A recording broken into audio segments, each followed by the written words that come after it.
1993లో టాలీవుడ్లో రిలీజ్ అయిన సినిమాల్లో top 10 movies box office records చూద్దాం. అక్కినేని నాగార్జున, మీనా, నగ్మా కాంబినేషన్లో వచ్చిన అల్లరి అల్లుడు విడుదలైన 2 వారాలకే 1,02,00,000 షేర్ రాబట్టింది. టోటల్గా 7 కోట్ల షేర్ రాబట్టింది. ఇక senior NTR, collection king Mohan Babu నటించిన మేజర్ చంద్రకాంత్ 17 కేంద్రాల్లో 100 రోజులు ఆడి 7 కోట్ల షేరు రాబట్టింది.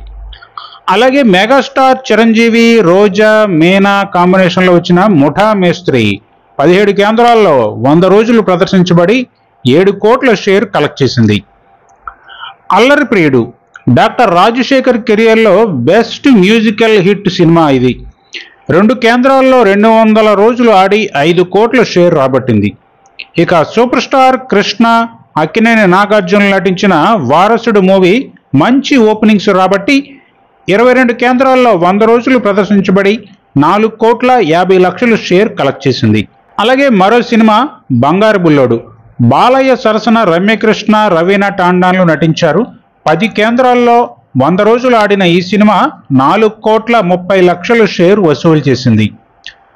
ఇక బావా బావమరిది ఒక కొత్త కథనంతో తెరకెక్కిన ఈ సినిమాలో హీరోగా సుమన్, హీరోయిన్గా మాలశ్రీ నటించారు. ఈ సినిమా 4 కోట్ల షేరు రాబట్టింది. ఇక వెంకటేష్, మీనా కాంబినేషన్లో వచ్చిన ఫ్యామిలీ డ్రామా అబ్బాయి గారు, ఇది రాబట్టిన షేరు 3,50,00,000. అలాగే మాతృదేవ భవ 2 కోట్లు, మాయలోడు 2 కోట్లు షేరు వసూలు చేశాయి.